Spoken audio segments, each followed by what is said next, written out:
Thank you, Larry, and I want to thank Larry for organizing this event and with Larry and the Global Affairs Center here at Shoreline.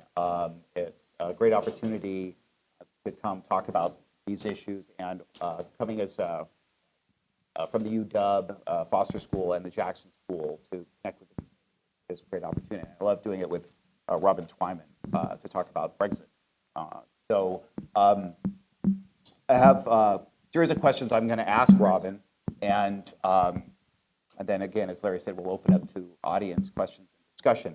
So my first question is, the referendum outcome was a surprise to many. Polls had predicted the UK would remain, but the outcome was for leave. And it was also surprising because many British political elites and economic experts were backing the Remain campaign, saying, Britain staying in the European Union was better for jobs, for the economy. But as we see from the vote outcome, that message didn't resonate fully with the voters. Why do you think that's the case? Thanks, Phil. And before I get started, I'd also like to echo your thanks to Larry and Shoreline College for hosting us tonight, and to everybody else coming out to hear us speak. I look forward to taking your questions later on. So in order to answer that question, I think I'd like to go back into history just a little bit. So for 60 years, the European project has been a success. Nobody can doubt that. And if you look at the first half of the 20th century, Europe was troubled by war, by conflict, which dragged the rest of the world into it. Now, since the European Union began as the European Communities of Steel back in the mid-50s, early 50s, we haven't seen any European-wide conflict. We've seen stability, we've seen prosperity, we've seen security. Europe has been a success when you measure it by those criteria. And when Britain joined the European Union, it was then the European Communities in 1973, it was a community of 12 countries, and we were essentially joining a single market. But now, the European Union is a group of 28 countries, population of 500 million people, and the largest economy in the world. It's changed immeasurably from the Europe we joined in 1973. It's gone from a single market to a community that has sort of Europe-wide regulations on social issues, on environmental issues, and so forth. And in 2013, the then Prime Minister, David Cameron, as we were coming out of the Great Recession, said publicly that he was concerned that Europe had lost its way. It needed to be concentrating much more on economic competitiveness, on cutting regulation, on completing the single market. So it included things like services and energy. And he said this against a rising backdrop of criticism about Europe within the UK. And over the next year, of course, we saw some of that criticism play out in other countries in Europe through the European parliamentary elections, with more parties on the fringe left and fringe right being elected to the European Parliament. When the Prime Minister and the Conservative Party were re-elected in 2015, he did so on a mandate that he would secure a new deal between Britain and Europe. And then once he secured that deal, he would put it to Britain in an in or out referendum.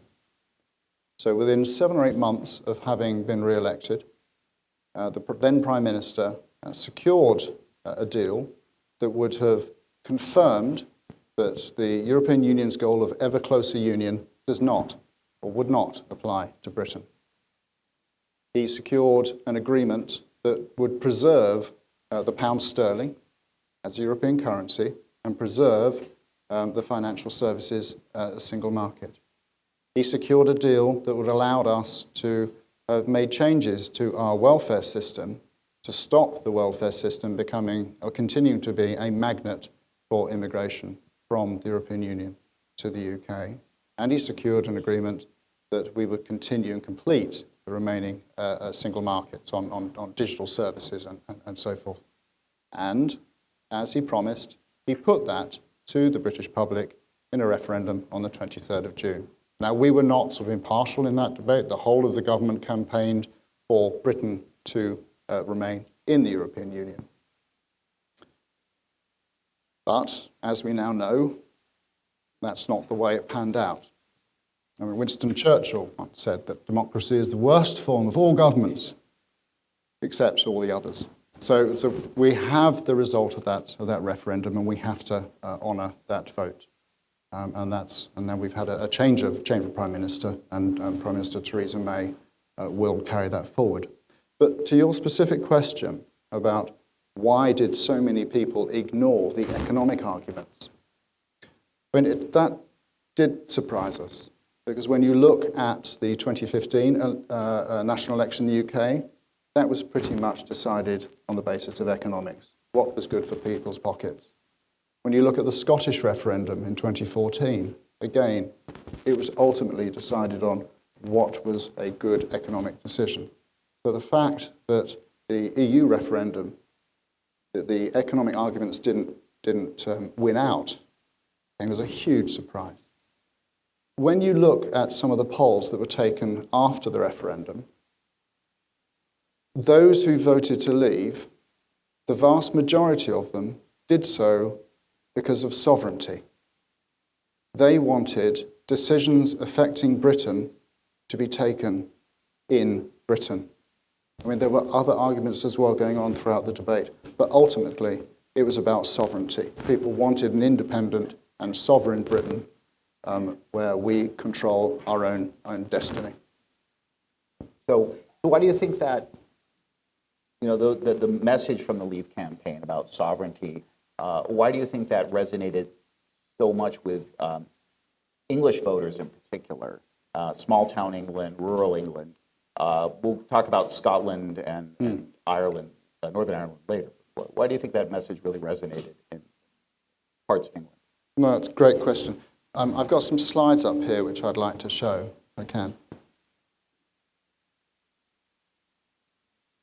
Now, I promise not to do death by PowerPoint, but I think these slides help. Right, so that is the overall result, and that graph is taken from the BBC website. So you see, and these are very much sort of generalisations. That doesn't mean that everybody in Scotland voted to remain, but in terms of getting the majority, that's how it paid out. The yellow are the remains, and the blues are the leaves. So yes, you're right. London, Western Wales, most of Northern Ireland, and Scotland all voted to remain. Everyone else voted to leave. There's some sort of age demographics. Generally, the younger the voter, the more likely they were to vote to remain. Generally, the older the voter, the more likely they were to leave. But it's not overwhelmingly. It's just really just either side of the 50% mark. I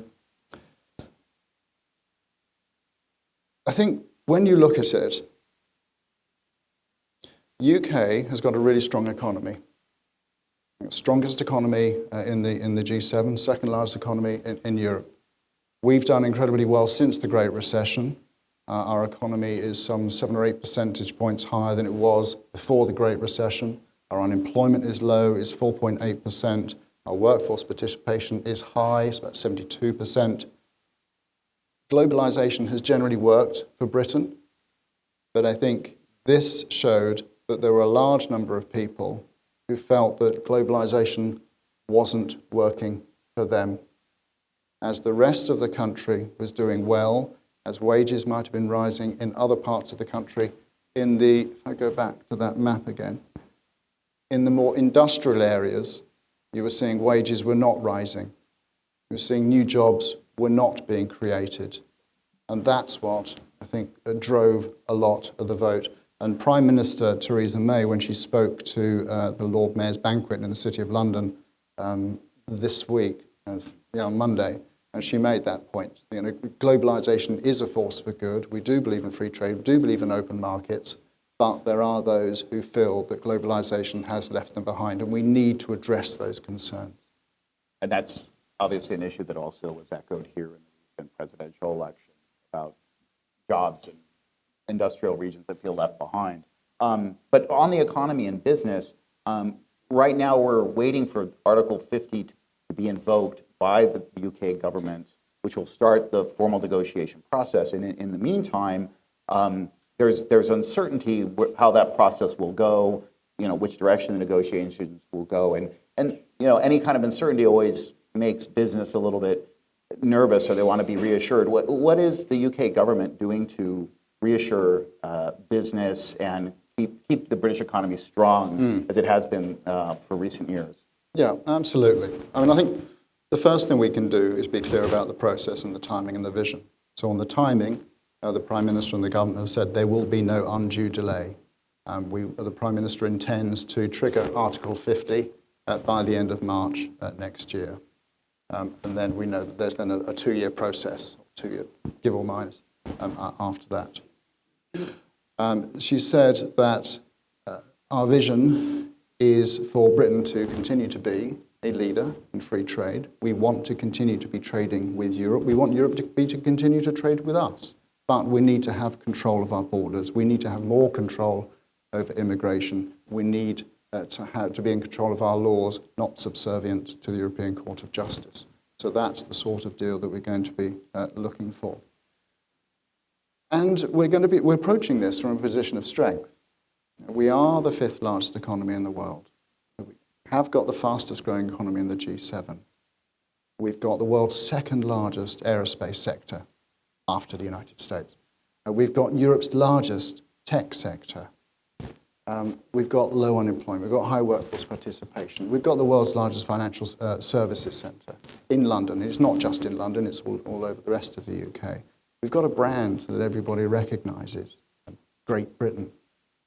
There are companies will continue to invest in the UK since the 23rd of June referendum. We've seen decisions by Microsoft to set up 3 data centres in the UK. Amazon has announced 1,000 more jobs in the UK. Boeing has announced a strategic partnership with the UK that will see more trade, more investment, more R&D being done by Boeing in the UK. Just this week, Google announced that it is spending billions of pounds on its London headquarters, increasing its headcount from 4,000 to 7,000. These are decisions taken by companies who believe in the future of the UK. So I think that's what we're going to do to make sure that businesses feel certain. I think that the final thing is pretty soon the government is going to be launching a Great Repeal Bill. So essentially, it will take the body of European law that the UK has to follow. It will convert it into British law, which will take effect from the day that we leave the European Union. Parliament will then have the right to repeal, revoke, amend, improve, whatever it wants with that legislation. But it gives business, it gives employers, it gives employees certainty that from day one after the exit, nothing will change in terms of the laws that they recognise, the laws they've been following up until now. Right. And you mentioned that Theresa May's government wants to, in addition to reassuring business, wants to keep, close ties with Europe, but reimpose immigration controls, control over the borders. But EU leaders like Angela Merkel, François Hollande from France have said that, Britain can only get access to the single market, free access to the single market, open access to the single market, if in return Britain accepts free movement of people, so not limiting that migration. Do you think the British government is willing to, say, give up that free access to the single market in order to maintain immigration controls from EU countries? Or what other kinds of deals might be possible in that kind of situation? Yeah, I think before we begin the negotiations, there's going to be a certain amount of pre-negotiation posturing. And bearing in mind, there's going to be some elections in some major countries in the European Union over the next year or two. I think to be fair to Angela Merkel, she has said that she wants a constructive, fair negotiation, and the body language, I think, between Angela Merkel and Theresa May when they had their press conference back in July, I think it was, in Berlin, couldn't have.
We'll see how things proceed as the negotiations start next year.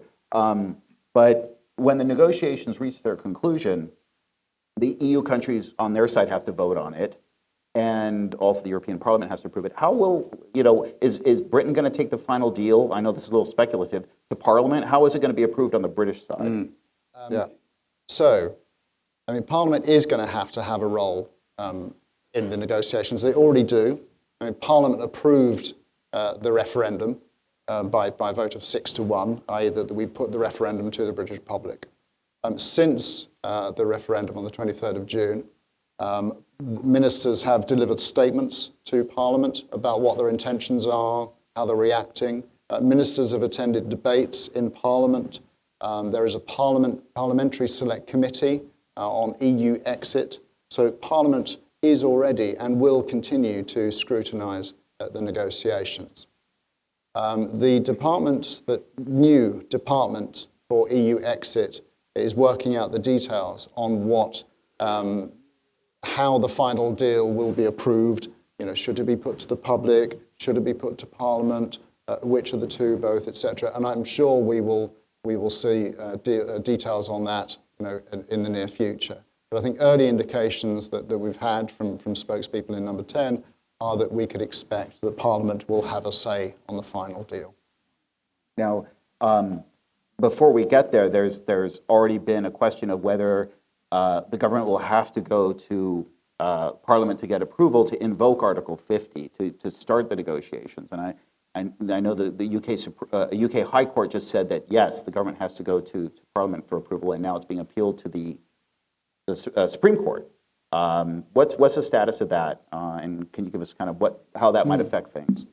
So you're right. I mean, this case was brought by an individual investor, and they argued that as triggering Article 50 and negotiating Brexit would affect people's individual rights, therefore it should be Parliament that says whether Article 50 should be triggered or not. The government argument has been that it's a treaty and therefore it's a prerogative right, the right of the monarch then sort of delegated to the government. The government lost the case in the High Court a couple of weeks ago. The government disagrees with the High Court's finding, so we have appealed to the Supreme Court, and that appeal will be heard in the week of 5th of December. We're disappointed with the High Court's ruling, but we live in a democracy, and the rule of law is incredibly important. If you take away the rule of law, you take away a cornerstone of democracy. That's why we're going to follow the process. So we'll see how that plays out. We're still confident in our argument. Nevertheless, the Prime Minister is still optimistic that we will be able to trigger Article 50 before the end of March next year. So we've talked about Parliament and consulting the need or possible requirement to consult Parliament on the final vote on the negotiated agreement. We've got calls in Scotland to also have input on the process, negotiating process, and partly because the Scottish voters have said, they wanted to remain in the EU, and so the map we have the Northern Ireland and Scotland voting to remain, and with the referendum's outcome, there's renewed calls in Scotland for a new independence referendum, possibility of Scotland trying to remain in the EU if and when the UK withdraws. What's the UK government doing to kind of accommodate Scottish concerns, and how does the whole Scottish and Northern Ireland situation play into kind of the Brexit kind of discussion moving forward? Sure. So in 2014, Scotland had its referendum, and Scotland voted to remain within the United Kingdom. Both sides signed the Edinburgh Agreement, which committed both sides to honouring the outcome of that referendum. The responsibilities for the UK's relationship with the European Union rests in Westminster. So it'll be the British government, Westminster, that will take that negotiation forward. As we do so, however, we recognise that lots of people have got interests in the outcome of that negotiation. So the government will be consulting, has been, and will continue to consult the Scottish administration and the devolved administrations in Northern Ireland and in Wales and all parts of the UK, as well as the business community and civil society, to make sure that the deal that we get, the deal that we negotiate for, is the deal that works for the whole of Britain. And it was the whole of the UK that voted on the referendum in June. So we will negotiate as the whole of the UK as we negotiate for Brexit. And simply, you mentioned Northern Ireland. that's also a sensitive issue. We have the High Court in Belfast has ruled that triggering Article 50 does not undermine the Belfast Agreement. And it's the Belfast Agreement of 1998 that has allowed Northern Ireland to enjoy its longest period of devolved administration since the 60s, its longest period of prosperity and peace. So we're confident that we're going to be able to uphold the Belfast Agreement, as have said the Irish government too. Another factor is that even before the UK and Ireland joined the European Union, we enjoyed a common travel area between the Republic of Ireland and Northern Ireland and the rest of the UK. And both the UK and the Irish government are confident that that can continue. And we'll continue to have a cooperation between the British government and the Irish government on things like terrorism, organised crime and security. And as I mentioned earlier, we'll make sure that the Northern Ireland Devolved Administration are part of those that we consult as we negotiate Brexit. And I'm sure the Scottish and Northern Ireland questions are kind of great interest to the audience. And so maybe when we come to Q&A, we'll have some more questions on this issue. But for now, I want to hop across the Atlantic to the United States, where the UK has long enjoyed a very close relationship, special relationship they've called it, with the United States. And how do you think Brexit relations are going to affect these close transatlantic relations, and including in terms of our bilateral trade and security relationship? I think there's some fantastic opportunities for the special relationship through Brexit. And we already have a really strong trade and investment relationship. The US and the UK are each other's single largest investors. Every day, 1 million people in America go to work for British companies over here. Every day, 1 million people in Britain go to work for American companies over there. Here in Washington State, the UK is the third largest foreign employer, with about 16,000 people working for British companies in Washington State. We do 200 billion pounds worth of trade every year between the UK and the US. And a lot of that happens because we've got shared history. We've got shared interest in open markets, in free trade. We understand each other. We've got similar industries, similar strengths. I see those continuing. It's not just trade. We are our closest security allies as well. The UK and the US are the only NATO countries that are able to spend 2% of their GDP on defence. There aren't many theatres around the world where you don't see British and American soldiers, sailors, airmen and airwomen standing side by side, keeping global peace. When you look at international development, you have USAID and the UK's Department for International Development working together to alleviate global poverty, working to improve global health. When we had our referendum, it was about leaving the European Union. It wasn't about leaving NATO. It wasn't about leaving the World Trade Organization. It wasn't about giving up our permanent Security Council seat at the UN or any of the other institutions. We will continue to be a global player and continue to have the same interests as the United States. When President Obama was in the White House with then Prime Minister David Cameron last January, he said, when our two nations stand together, our people are more prosperous, our nations are more secure, and the world is a more safe and just place. So we're confident that that relationship will continue. Whoever is in number 10, whoever is in the White House, that special relationship will endure just as it has done for over 60 years. So on that point about Britain's global role, when we talk about transatlantic relations, you mentioned also its broader global role. Where do you see Britain's global role going now that it will be leaving the European Union?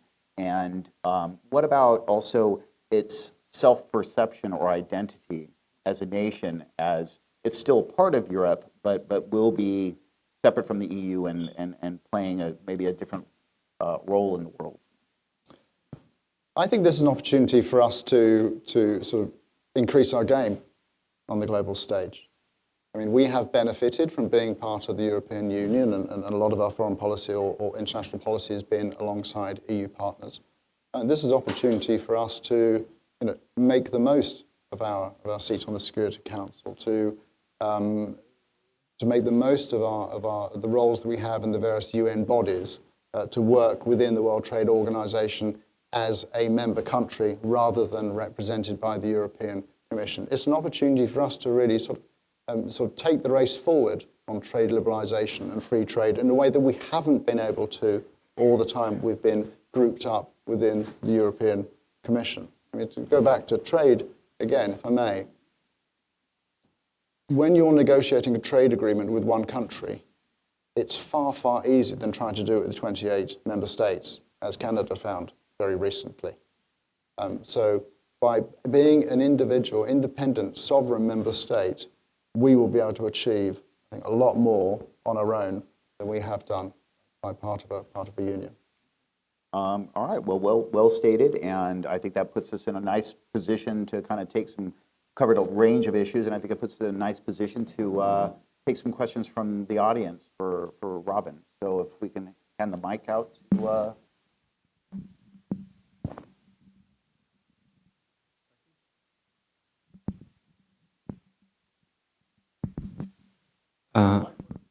Hi, I'm from Barcelona, and I just checked the Spanish news a while ago, and I saw in Britain, in the racism attacks to people has increased 40% since the decision of leaving the referendum, leaving the European Union. So I wonder how this is going to affect, if it's going to get stable, or is it going to disappear, these racism attacks? And You're right. We did see a rise in hatred crimes in the UK following the referendum. They're unacceptable. The Prime Minister has said so, the government has said so, and the police are stepping up their action, both in dealing with those crimes and working with the communities to prevent those crimes from happening. The UK represents tolerance. We don't want to represent hatred. We're a multicultural society, have been for decades. We celebrate the fact that we're an international country. Racial or other hatred crimes do not have a place in Britain, and they will be stamped out. Let me try this again. Following up on, I think, where Professor Shekleton was going, in terms of timing, do you foresee that all this negotiation will go on before March, and that there be some definitive proposal settled in the Parliament on the UK side that then goes over to Brussels? And do you foresee that whatever that proposal is has already it's already been pre-approved by all the member nations of the EU, and therefore you're not going to get a Canadian EU type problem occurring where one little country somewhere says we don't approve this, and then they all go back to the drawing boards? Or how do you see it unfolding diplomatically? So the Prime Minister's view is that she doesn't need Parliament's approval to trigger Article 50, and we're clearly pursuing that through the courts. If the Supreme Court upholds the High Court's ruling, clearly Parliament will have to approve the Article 50, and I would expect that they will want to know what it is that the British government will be arguing for. And that's one of the reasons why the Prime Minister would prefer to use prerogative rights, because let's just assume the Parliament has to approve it for the purpose of my question. So it's, that when you're going to go buy a car, you don't show the car salesman the contents of your wallet. So that's why she doesn't want to have to go through Parliament. But we'll see how the High Court rules. But nevertheless, whichever way it goes, the Prime Minister is confident that she can trigger Article 50 before the end of March. Then you go over to the EU side. She has everybody behind her on the UK side. Goes over to Brussels, and the the powers that be of the EU say, well, yeah, we think we got the votes. Then they go out and get, do they get the votes, or do we have another Canadian EU kind of conundrum where we had a deal but we don't have a deal? Yeah, I think we will have to see. I mean, the European side have said they're not going to do any pre-negotiating until we've triggered Article 50, so I doubt that they will be very public in their sort of negotiating asks beforehand. We've got, according to the treaties, we have 2 years to negotiate the exit. If we fail to get an agreement within those 2 years, exit is automatic unless we, by mutual consent, agree to extend it. Now, I find it difficult to believe that our European Union member state colleagues will want a messy divorce. It's not in their interests to have a messy divorce, either for trade or for security, or for the rights of their nationals living in the UK, just as the rights of our nationals living in EU member states. So I'm optimistic that we will get a sensible divorce in good time. Well said. Hey, do you think Greece plays a big role in this Greek exit? Greece is a key factor. Indirectly, yes. I mean, I think what happened in Greece and other southern Mediterranean countries during the Great Recession, I think, reminded people that Europe was not as competitive as it should be. It hadn't put enough effort into focusing on economic competitiveness rather than other issues. And I think it was in the wake of all that that David Cameron said, look, come on, the UK has done really well since 2000 and 2009, but we're being held back by the rest of Europe. We want to all rise together, so let's try and reform Europe. So I think it was the lack of reform in Greece and other southern Mediterranean countries, the unwillingness to embrace reform as fast as we would have liked to have gone,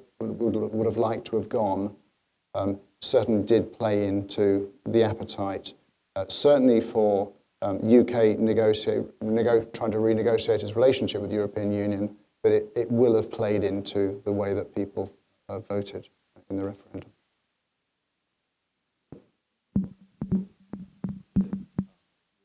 Union. Okay. Do you think like Germany will also leave European Union since British has decided to exit? I think that's a question for my German colleagues. But we have no interest in seeing Europe disintegrate. We believe in the European project. It's just because we couldn't get the reforms that we wanted that would have satisfied the UK public that we are leaving. But whilst we're leaving the European Union, we're not turning our back on Europe. We still want that strong relationship. And all the time that we are talking about Brexit in the UK, we are still encouraging other countries to join. My foreign secretary was in Turkey a couple of weeks ago supporting their calls to join the European Union. We have faith in the European Union project. We believe it can work for other countries. It just necessarily isn't working for us. If I can follow up on that point as well, I mean, certainly the Brexit vote has encouraged, say, Eurosceptical parties in other European countries, not necessarily Germany, but like France and the Netherlands, to push for either some kind of renegotiation for their countries with the EU or for even a withdrawal. That is more probably useful for domestic political purposes in those countries than it's going to actually happen, that there would be a referendum in those countries. But it certainly has had an impact in countries like France, Netherlands, Italy. So Brexit is definitely having ramifications in other EU member states. And that's one reason I think they're having a strong reaction in the EU about maybe taking a stronger line in negotiations, because they want to make it clear that they don't want to encourage other countries to consider exiting the EU. But of course, if they take too strong a position on this, it sends, I think, a bad message about embracing another message from Brexit that is like people want reform and change and in these countries. So it's not necessarily a tough line that they want. They want change in the European Union, greater transparency, more outcomes for people. So there's a lot of impacts of Brexit on the European Union.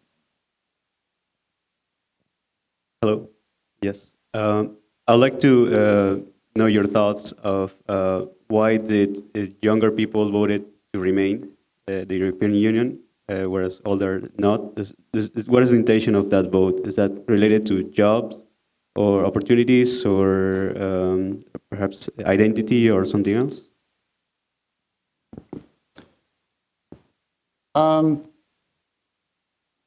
I can't directly answer that question. I think what I would reflect, however, is that it's less of a split between age and more of a split between class.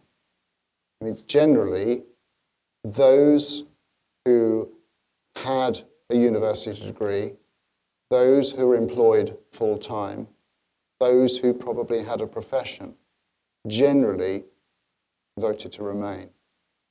Those without a university degree, those who are unemployed or working part-time, generally voted to leave. So it was more about economic prospects and their perception of whether the economy and globalization was working from them. There was a lot of media story about big differences between the older voter and the younger voter. But when I sort of put that slide up there, it's not, it's only just sort of either side of the 50% mark. It's not really as diverse as you would have expected it to be when you read a lot of the material from the media. Certainly the 18 to 24 group was overwhelmingly Remain, but I think younger people generally have a much more optimistic view of the world. But once you get past that 18 to 24 group, it's not a massive difference, really. I would put it more down to economic prospects and class. So, you earlier mentioned that the European project was a success for the last 60 years, and you believe in the European project, and but like UK overwhelmingly Union, and basically what you're telling the world, what the UK is telling the world that they want to attain inward-looking posture in relation to the world. So I feel like there's a little bit of a disconnect there, a little bit of a dissonance, saying that you live in the European Union or the European project has been a success, but at the same time, you have UK voting to opt out of the Union. So I feel like there's a little bit of a disconnect there. Can you just reconcile those? Sure. I mean, our view is that being a member of the European Union was holding us back. It wasn't allowing us to trade with as many countries as we would have liked to have done. The referendum, it was about our relationship with the European Union. There was never any question of us sort of retreating from NATO, retreating from the WTO, retreating from the UN Security Council, retreating from the World Health Organization, et cetera, et cetera. We play a really big role on the global stage. We are the only country in the world that spends 2% of our GDP on defense and 0.7% of our gross national income on international development. The only country to do that at both ends of the spectrum, because we believe that maintaining global security and maintaining global health is good for our own prosperity and our own security. I think when you look at the EU referendum debates, there were never any discussions about protectionism, about ripping up trade agreements, about China or other countries. It was about, if we were outside of the European Union, we could negotiate our own trade treaty with America, our own trade treaty with Australia, with Canada. In fact, since Brexit, it's been quite remarkable the number of countries that are lining up that want to do trade agreements with the UK because they've just been unable to do them with Europe. 6 members of the G20 want to do trade treaties with the UK. Australia, New Zealand, Canada, Singapore, Malaysia, etc. So this is an opportunity for us to be even bigger on the world. It's not about retreating, it's about looking even more outward. Just a follow-up point on your question, and I think also the previous question about kind of the UK's decision and reaction of the public.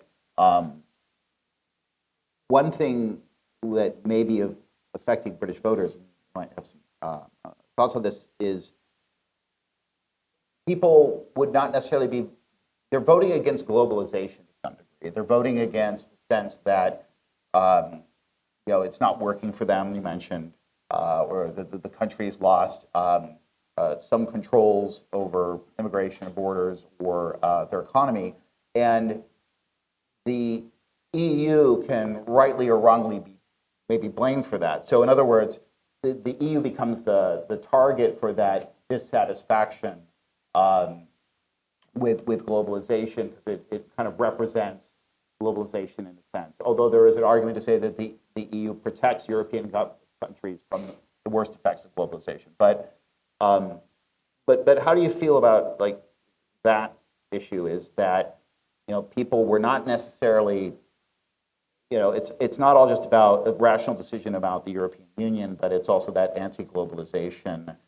And I say that knowing that Britain is not saying they're retreating from the world, and they're going to try to pursue more free trade agreements. But the mood of the British public is having this anti-globalization moment, perhaps. What do you think? Yeah, I think the Prime Minister has described it as, globalization is a force for good. It's lifted millions out of poverty. It's enabled our companies to have a far better reach. It's enabled those in the supply chain industries to be far more prosperous. It's allowed us to get more access to technologies, allowed consumers to get more choice. We can clothe ourselves, feed ourselves a lot more cheaply. But there are certain industries that have done better out of it than others. And I think when you look at the economies of the various parts of the UK, clearly the southeast does very well, but the north hasn't done as very well. And that's why for the last few years we've had a policy of the northern powerhouse of trying to regenerate the industries of the north. That's why we're investing in infrastructure and to help build those economies, whether it's a high-speed rail link to the north, whether it's a nuclear power station at Hinkley in the southwest, whether it's a third runway at Heathrow, which we hope to be going forward with. I think we need those investments to help regenerate the former industries of the north and make sure that people feel more included. We've done really well at generating clusters of economic activity in London, in the southwest, in Belfast. We've probably done less well in places like Manchester and Leeds and parts of Wales. And that's where the Prime Minister mentioned in her speech that we've got to do better at it, investing in bringing together industry and universities and clusters and skills development to make sure that everybody is sharing in economic growth. And those were the places that often voted. Definitely saw the effect. So can we, other questions?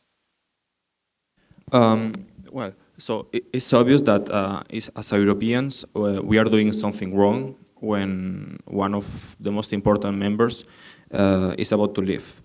But it is possible that in a future, with changes, maybe some of them giving more decision margins to the EU members, like taxes, immigration, all the impositions coming from Brussels, that my generation or the next one decides to get back in a EU or in a new EU, a redefined EU.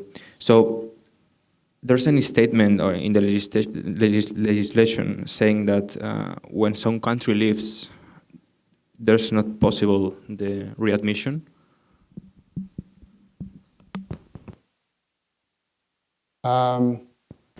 Yeah. Well, the short answer about readmission to the European Union is technically it is possible, but you have to go through the entire process from the beginning. So it's not something that's done lightly or easily. Does that answer your question?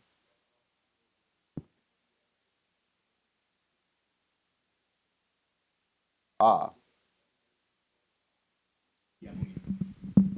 right. Well, certainly, I think the Brexit vote and UK withdrawal is, a hit to the morale of the European project. This is the first member that will have left the European Union.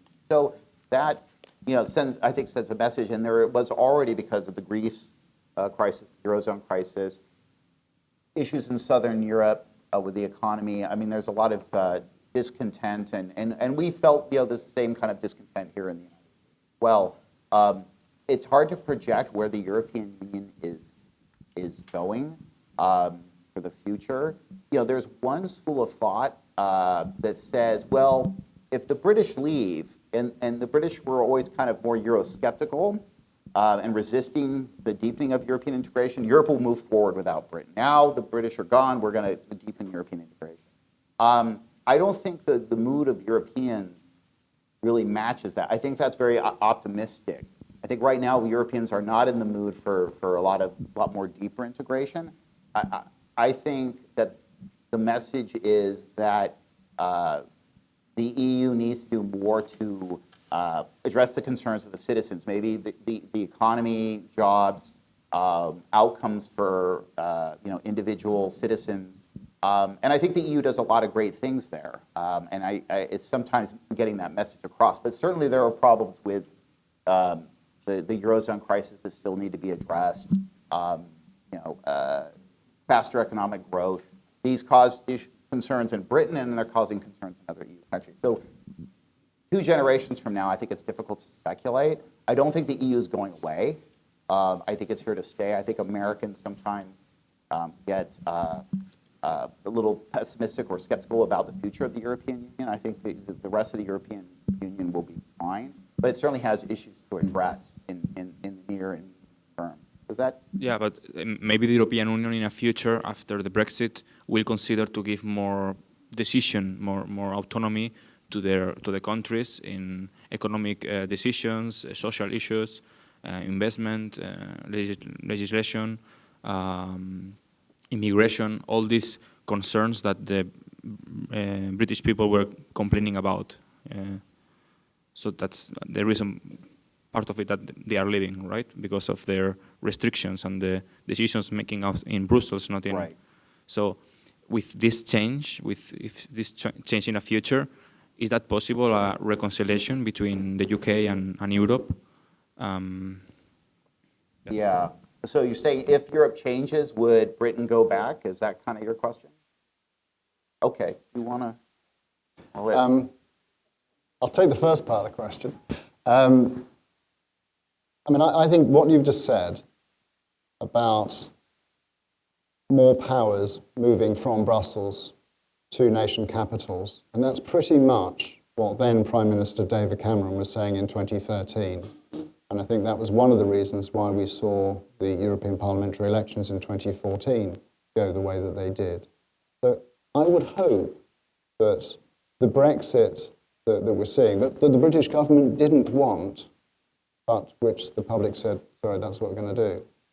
I would hope that the Brexit will be a bit of a wake-up call to Brussels to look about sending more sovereignty back to national capitals and being more accountable to the people, because I think that is what Europe needs. When you look at the way that Brexit went in the UK, when you look at the election here in the US last week, I think there's a bit of a spread of people wanting to feel more in control, and I don't think we can afford to ignore it. And that's pretty much what the G20 leaders said when they had their summit in Germany 2 weeks ago. There was a statement there about recognizing that people weren't necessarily quite happy with the way the globalization had gone. They wanted more ownership, wanted more powers. I think that's a wake-up call for all of us. Will the UK join the European Union at some point in the future? Let's come back to that in 20 years and see what's happened.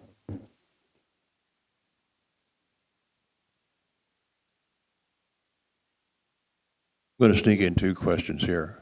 One's hard and one's easy. The hard question is, I think the deal breakers, at least as we read it in this country, are not only open trade, but immigration.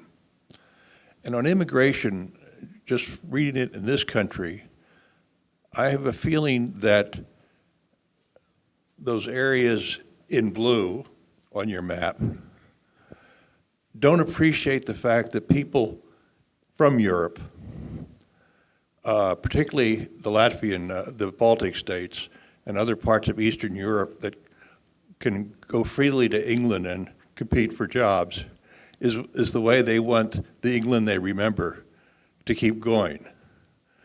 So I'm asking you, as a resident and citizen of the UK, how widespread is that feeling in those blue areas that they don't like open immigration from all the areas of Europe, on top of all the other immigration they've had from Africa and India and other parts of the world, and they'd like England to remain England?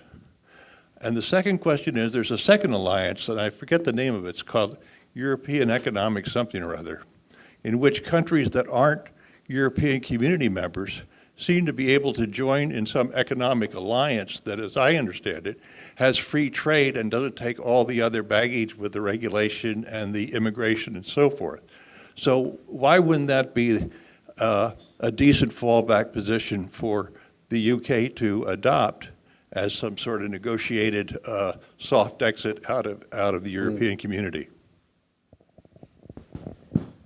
I think what you're referring to there is the European Economic Area. I think Switzerland and a couple of other countries are part of that. The downside from a UK perspective to being part of the EEA is that, yes, you get access to the single market, but you also have to accept freedom of movement, European regulations, and you have to pay into the budget. So you get all the things that you get as a member of the European Union, except for a seat at the table. So, I mean, what my Prime Minister has said, that when we're looking to do a deal between Britain and the European Union, we don't want a Norway model, we don't want an EEA model, don't want a Swiss model, we want a British model that works for us, it sort of respects the size of our economy and the global player that we are, as well as what we can offer the European Union. But certainly those were some of the proposals that came up during the referendum debate. And to your point about immigration, we benefit hugely from immigration, particularly when that immigration attracts the brightest and the best. And we want that to continue. That's why we have things like entrepreneur visas. That's why we have intra-company transfer visas. We have investor visas. We want people who are going to come and contribute to the UK and support the growth of our economy. I think where some of the negative views about immigration arose were the freedom of movement within the European Union, as the rules currently state. Anybody can move from one European Union country to another, not have to work, but can claim all the welfare benefits, and therefore be using all the public goods and all the public services, but not contribute to it. That's what the Prime Minister sought to change the then Prime Minister sought to change in his renegotiation of the UK's relationship with the European Union, which we put to the referendum, but that was unfortunately rejected. Now, the current Prime Minister, Prime Minister May, hasn't said, we want to sort of stop all immigration. What she wants to do is control immigration more, so we can have some more control over the immigration into the UK, so we have an immigration pattern that works for the UK. I mean, we have one of the most generous welfare systems in the European Union, and unfortunately it's been a magnet. Add to the kind of discussion on that. It's definitely been an issue in the UK that voters reacting against unrestricted EU immigration, and actually one of the interesting factors that they've looked at is it's places that have had a recent surge in immigration from a relatively low level. Those are the places that were reacting more strongly and voting for leave. Places like London, which are already like 40% immigrants and have had long history of immigration, they voted to remain. So when you drill down a little bit, it's interesting to see how that plays out. Because, yeah, the places that had the most immigration actually voted to remain. Of course, the countries like the Baltic states, they feel that their workers are contributing to the economy. And a lot of economists say if you look at the numbers, benefits taken versus taxes paid, and these figures also could always be open to debate, but most experts say that it's a net gain for the economy contributed by the EU immigrants because they're relatively young. They're coming there and they're paying into the system. But it's provoked a reaction among parts of the public. One interesting factor I want to point out is that those countries, like the Baltic states, like Poland, that have been sending citizens to the UK, they're going to have a vote on the final negotiated. So and they feel very strongly about these issues, and the vote is going to be taken by what's called qualified majority voting. It's kind of a weighted majority within the country's size and population. It'll be interesting to see how those debates play out within the European side about what kind of deal and how hard they're going to bargain on some of these issues about. So, final question for me, like you did allude to, like earlier in your statement, you did allude to London's robust financial sector. And since the Brexit in June, France has been working really hard to attract financial companies into Paris. And as a matter of fact, they streamlined the regulations for financial companies to move into the country. And also they also created like a pre-authorization, like a very quick pre-authorization, like a 2-week pre-authorization for companies to move in there. They can secure pre-authorization in 2 weeks to move in there. So my question is, what do you think is the overall implication of these efforts by France on London's financial sector? I think clearly France and other countries are going to see this as an opportunity to try and attract more foreign direct investment into their countries. UK attracts 25% of all foreign direct investment going into Europe. We are a very competitive economy. But it's not just about the financial services sector. It's the fact that we've got an incredibly low corporate tax rate of 20%. It's the fact that we've got fantastic talent, 168 universities in the UK, 3 of which are now in the world's top 10. We've got flexible labour laws. It's easy to hire somebody, and it's easier to let them go if things aren't working out. We've got affordable real estate, and you've got some low operating costs in various parts of the UK. And the operating costs in Belfast, for example, are a fraction of the costs that they would be in London.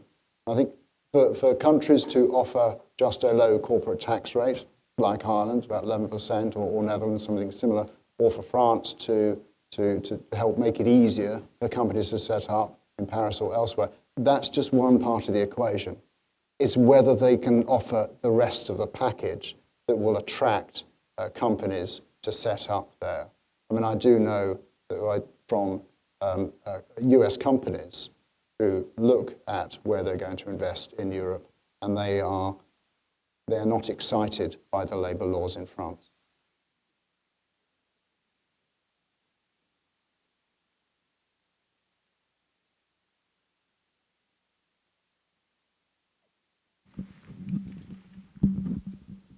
I'll ask the question.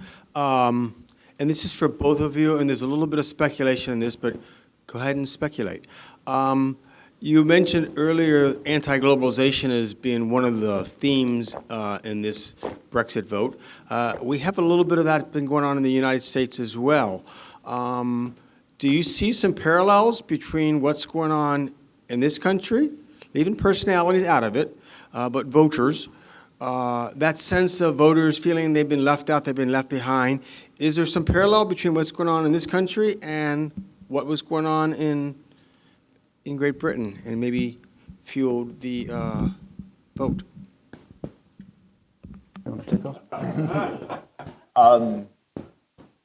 Yeah, I think the comparisons are obvious. that, that there is, and not just in the U.S. and the U.K., but France, other countries, that there's some questions about the benefits of globalization and free trade. Britain has not talked about ending other free trade agreements or actually wanting to pursue new free trade agreements. So it's you can comment on that side of the coin. But I think one thing you have is definitely this kind of sense of does free trade work for everybody? And there's also the question of the open borders and migration. I think that had played a role in both countries in recent votes. I think one difference between the Brexit vote and the U.S. vote is here we were voting for individual candidates, and that will provoke different feelings among the voting public. People react strongly to candidates and their policies. When you're voting on something, whether or not to withdraw from the European Union, that I think is a little bit more abstract for voters. And that's one reason I brought in kind of the part of it could be a proxy for anti-globalization sentiment. Is because the EU may represent free trade and globalization, but people don't necessarily understand all the mechanics of the European Union. It's more abstract to people. So I think you're voting for two different things there. And the other thing too is when the British were voting to leave the European Union, they were not voting on what that future relationship with the European Union would look like or what their global role would be like. I mean, people talked about that, but it wasn't kind of all specified. They're not voting on a particular outcome per se, other than leaving the European Union. So again, it is a little bit more abstract than what we're, say, on a national election voting for a president policy. Yeah. I think the other thing that I would add is the role of social media. I think social media played a far bigger role in this recent US election and in the Brexit referendum than it would have played in previous elections and votes. It makes it so much easier to get messages out, whether they're right or they're wrong, or there's something in between. And I think we need to recognise that the power of social media. But I think you're right. I mean, there weren't many parallels between the EU referendum and the US election beyond a feeling amongst some communities of being left behind or left out or not benefiting from globalization, not necessarily knowing what they want that replaced with. And I think that's something that politicians around the world will want to reflect on.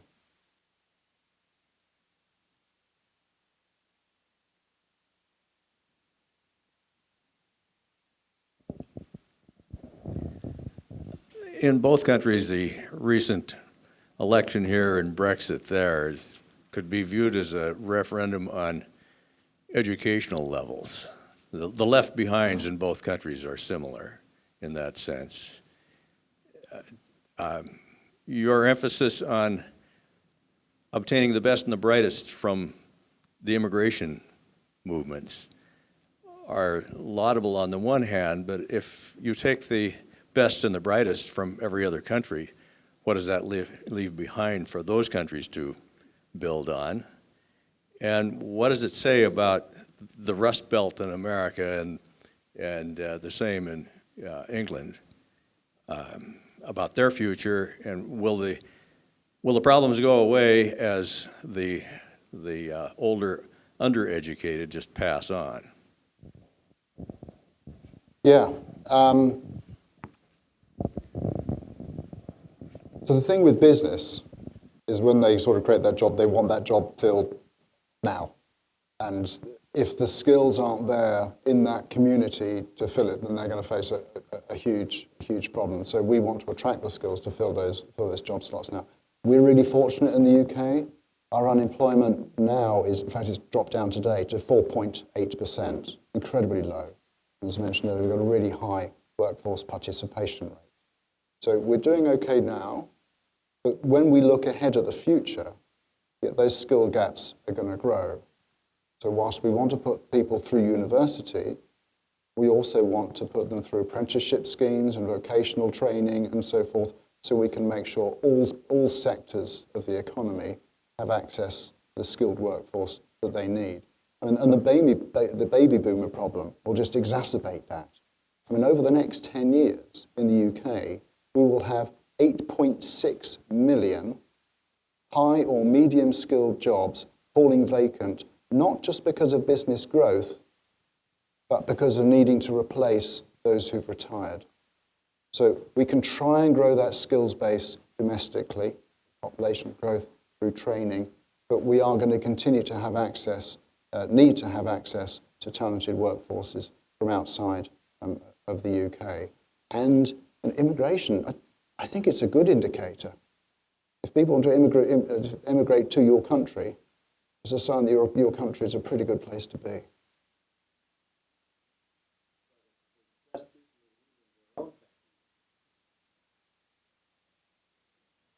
Yes, and I think there's more that other countries, particularly developing countries, can be doing to retain their talent bases through creating a business-friendly environment. So they want to stay and set up and develop a business there. The more they can do to reinforce the rule of law, so they feel that they're not fighting corruption. The more they can do to create equality, so that people of both genders have the same opportunities. Those are sometimes some of the things that drive people away from their home countries to other countries where they can get a job. I mean, yes, we want those developing countries to grow. That's why we commit 0.7% of our gross national income on international development. And it's not just on sort of humanitarian aid, it's on development aid to try and grow a sustainable, good governance economy in other countries around the world. It will reduce the immigration sort of push. It also means those economies will get stronger, they will get richer, and they will become better markets for our goods, for our exports. It's a win-win. If I could add to discussion, I think in the UK, my father's from what you would call Rust Belt England. He's from Northern England, one of these small towns that's been deindustrialized and voted to leave. So you could characterize it as one of those kind of left behind places. And I think in the UK, and the parallels maybe in the United States, that you see a city like London, which voted overwhelmingly to remain, is very prosperous and very international, has attracted a lot of international talent, including Americans, and is an incredible dynamic economic hub. You see kind of a gap between, economically, I think also culturally, between places like that, big, urban cores like London, which has done so well, in other parts of England. And again, this could have parallels in other countries. It's like, how do you get greater balance and revive, say, some of these other countries? And you have seen in some parts of Northern England, like Leeds, there have been efforts to revive, or like Cleveland here, or Pittsburgh. So there are success cases, for sure. But yeah, it's still definitely a lot of challenges. And in terms of like the older voters in the UK, and this kind of colored also by my father being that older generation. I think with older British people, there's a certain romanticism of the past. I mean, we all do it, let's face it, but I think particularly for a particular generation of Britons who remember the Second World War, this memory of Britain victorious, standing alone against Nazi Germany, that resonates with a lot of people, and that pride. How much it affects a vote, I don't know, but there is a certain romanticism among I think some the older voters about the past, and I think that does kind of affect perceptions of Britain and Britain's role in the world, and also of Europe. And when Britain, before it joined Europe, they remember that time. And so I think that kind of romanticization of the past may play some role in this support for the Leave campaign. I don't know if you have. No, I think that's fair. I grew up in the UK in the 1970s. My memories of Britain before Europe were power cuts, long queues outside shops. I have I think maybe some of our older generation are sort of skipping the years between sort of mid-50s and the 80s. Right. But yeah, there was a sense of romanticism, I think, there. It is unfortunate. And I think there were some very good studies put out by the Treasury sort of pointing out what the economic benefits were of staying in the European Union, what the economic costs of leaving the European Union were. But those were not deemed by those voting leave to be compelling enough. Yeah, and you know, I heard a story that really spoke to that, and I think it goes to your question, is a British colleague of mine was giving kind of a talk like this to voters in Northern England, and this was before the referendum vote. And he gave he's an EU specialist, and he was given the economic argument for staying in the European Union, why people would benefit. And he said, look, if all the statistics show, and of course these statistics are always debatable, but he said, you know, we will be better off by 2%. Our GDP will be 2% stronger if we stay in the EU within 5 or 10 years. And then someone in the back of this mostly working class auditorium said, yeah, but that's your 2%. You know, so again, it's this sense that some win more in kind of that kind of globalized economy, or say in London, than say these smaller northern towns and cities. Yeah. We have time for one more question, I think, before we end. Or Phil, did you have any secret questions on your list that you didn't get a chance to ask yet? No, there's so many good questions from the audience. If there are more, let's take them. That last little vignette about the gentleman in the back of the room reminds me of that, and Robin mentioned this too, that the unemployment rate is less than 5%, and I think it's true here in the United States too. But if you're unemployed, the unemployment rate is 100%. Okay, please join me in giving Robin and Phil another round of applause.